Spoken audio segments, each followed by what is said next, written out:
Teman-teman, jangan lupa sebelum nonton tayangan ini, klik like dulu, lalu subscribe, lalu share. Assalamualaikum warahmatullahi wabarakatuh. Teman-teman, ketemu bersama saya lagi, Ahmad Dhani, dalam episode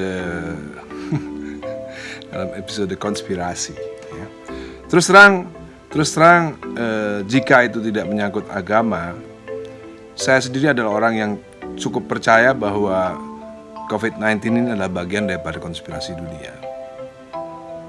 Tapi ketika ada yang menyebut bahwa agama itu adalah konspirasi, nah ini cukup menjengkelkan buat saya gitu. Jadi sebenarnya cukup membuat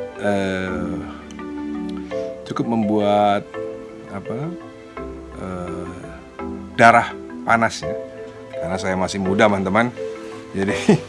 Jadi wajar kalau masih mempunyai darah yang panas ya. Karena buat saya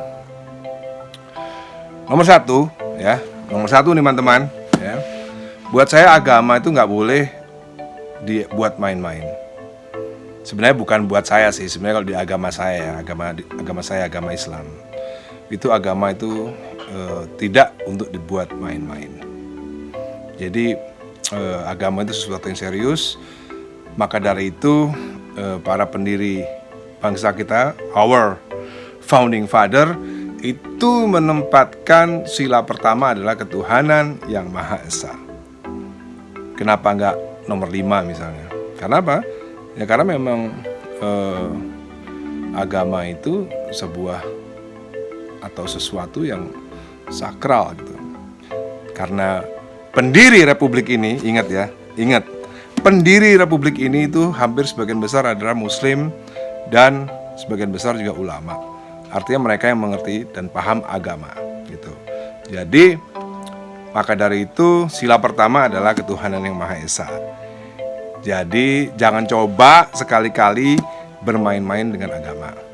Saya mau menceritakan sesuatu kisah yang cukup sahih ya. Kisah yang cukup sahih dari sebuah hadis tentang bagaimana Sayyidina Ali radhiyallahu anhu yang cukup berdarah panas juga dalam mensikapi orang-orang yang meremehkan atau membuat agama ini bermain-main. Jangan kemana-mana teman-teman, sebentar lagi saya ceritakan ceritanya.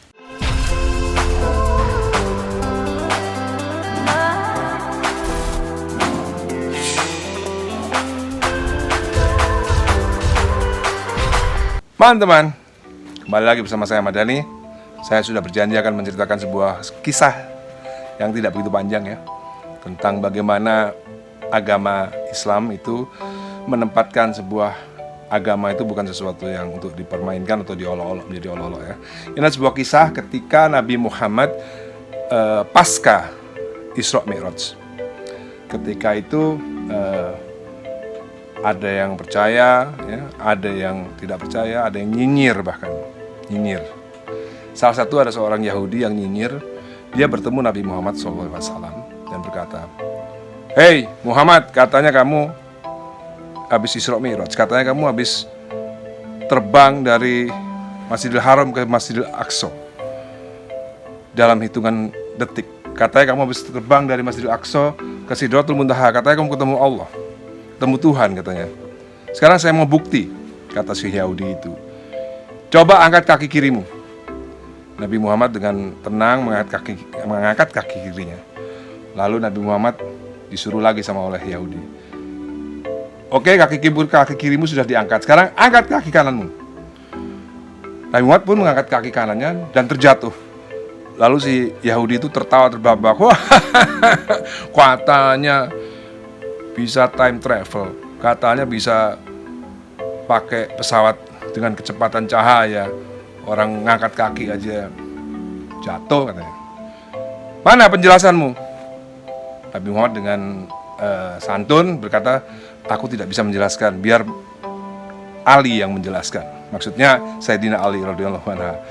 Lalu orang Yahudi itu datang kepada Sayyidina Ali radhiyallahu anhu. "Hai Ali, saya barusan ketemu Muhammad. Katanya dia habis Isra Mi'raj, katanya dia habis dari Masjidil Haram ke Masjidil Aqsa, Masjidil Aqsa ke Sidratul Muntaha, ketemu dengan Tuhan dalam hitungan detik semuanya. Tapi begitu saya suruh angkat kaki kiri, lalu saya suruh angkat kaki kanan, dia terjatuh. Dia itu penipu besar. Itu semuanya konspirasi. Lalu Sayyidina Ali tidak banyak omong. Nggak seperti saya, kalau saya kan banyak omong. Kalau Sayyidina Ali nggak banyak omong, dia angkat pedangnya, Yahudi itu langsung terbelah jadi dua. Badan si Yahudi itu langsung terbelah jadi dua. Ini adalah kisah yang jarang sekali diceritakan oleh umat muslim atau ustadz-ustadz di Indonesia. Saya nggak tahu kenapa. Islam itu memang agama damai, tapi untuk agama dia tidak pernah main-main. Agama tidak untuk dibuat main-main, agama tidak untuk diolok-olok. Sayyidina Ali radhiyallahu anhu tidak banyak ngomong. Langsung diangkat pedangnya dan Yahudi itu terbelah badannya menjadi dua. Keren nggak kisahnya? Oke, jangan kemana-mana, tunggu kisah-kisah yang lain.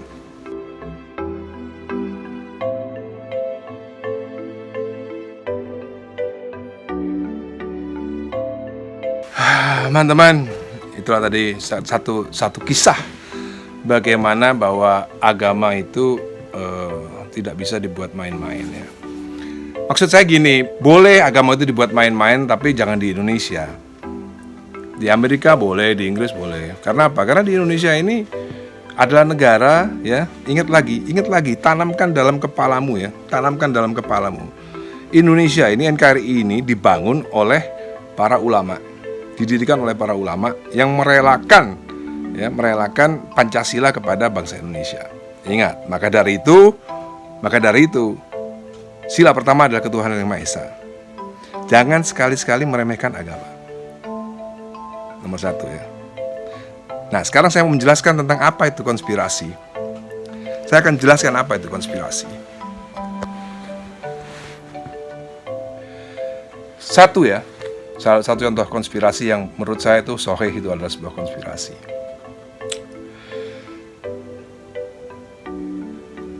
Ketika Twin Tower dibom,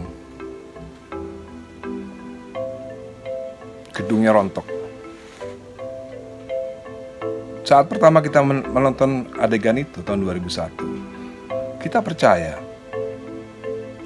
Media internasional menceritakan bahwa itu adalah dilakukan oleh teroris Muslim, teroris Islam. Kita hampir percaya. Kita percaya, bukan hampir percaya, kita percaya. Karena semua media memberitakan itu. Tapi lambat laun orang Amerika sendiri nggak percaya. Karena apa? Nomor satu, ya, teori konspirasi itu harus bisa dibuktikan dengan akal yang sehat. Misalnya, banyak engineering berkata bahwa tidak mungkin pesawat itu ada di atas gedung lalu gedungnya roboh seperti dibom ya. Itu hanya bisa roboh seperti itu kalau dibom. Jadi nggak mungkin secara teori fisika, teori civil engineering, harusnya pesawat itu jatuhnya nggak ke bawah. Itu salah satu kejanggalan. Setiap konspirasi pasti ada kejanggalan. Nomor duanya, setiap konspirasi pasti ada yang mengambil keuntungan. Misalnya ada yang berkata bahwa ada yang berteori bahwa COVID-19 ini adalah konspirasi. Jadi kita tinggal lihat, adakah yang mengambil keuntungan daripada pandemik ini? Jika ada yang mengambil keuntungan daripada pandemik ini, maka dari itu patut dicurigai bahwa ini adalah konspirasi. Gitu. Jadi cara berpikirnya harus seperti itu. Siapa lagi yang mengambil keuntungan daripada Twin Tower dibom?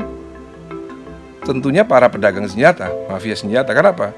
Karena dengan Twin Tower dibom, akhirnya Parlemen Amerika menyetujui untuk Amerika berperang melawan Irak, berperang melawan Afghanistan, karena dianggap sebagai persembunyian para teroris.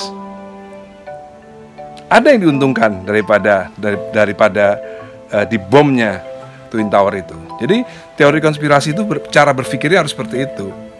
Ada yang diuntungkan daripada setelah pasca dibomnya Twin Tower, yaitu Amerika bisa perang melawan Afghanistan, bisa ngacak-ngacak, bisa menjajah secara legal negara yang berdaulat seperti Irak. Itu namanya konspirasi, bos. Jadi misalnya, banyak lagi ya misalnya. Dan tentunya yang dirugikan pasti orang Islam. Karena dengan dibomnya Twin Tower, otomatis semua cap jelek itu diberikan kepada Islam, bahwa Islam adalah agama teroris, agama yang tidak toleran dan lain-lain bla bla bla bla bla. Jadi konspirasi itu harus ada yang mengambil keuntungan nomor satu. Harus ada banyak kejanggalan-kejanggalan. Kenapa saya bisa percaya bahwa virus COVID-19 ini tidak alami ya? Maksudnya tidak seperti aslinya gitu. Karena ya saya juga punya teman orang-orang yang punya gelar S3 dibilang virologi. Jadi kita ngomong nggak asal ngomong gitu. Kita harus punya basic data yang kuat. Nah, tinggal kita lihat nanti dari peristiwa COVID-19 ini ada nggak yang mengambil keuntungan gitu. Kalau ada yang mengambil keuntungan ya kita patut mencurigai ada sebuah konspirasi. Nah sekarang agama, ada nggak yang ngambil keuntungan dari adanya agama? Coba pakai otakmu coba. Ada nggak? Yang kamu bilang agama itu konspirasi itu agama apa? Agama Kristen kah? Di mana letak konspirasinya? Kalau kamu belajar sejarah, kamu akan tahu bahwa semua itu peristiwa itu begitu alami. Karena golongan yang paling memusuhi umat Kristiani itu adalah Romawi, dan golongan yang menyebarkan agama Kristen itu juga Romawi. Baca sejarah itu dulu. Itu semuanya berjalan normal. Karena apa? Karena ketika kamu bicara bahwa agama Kristen, ketika kamu menuduh agama Kristen itu adalah konspirasi, agama konspirasi, saya pun sebagai orang Islam akan marah. Karena apa? Karena agama Kristen itu diakui oleh Islam. Agama Yahudi itu diakui oleh Islam. Agama Kristen itu diakui oleh Al-Quran. Agama Yahudi juga diakui oleh Al-Quran. Paham ya? Udah, diam.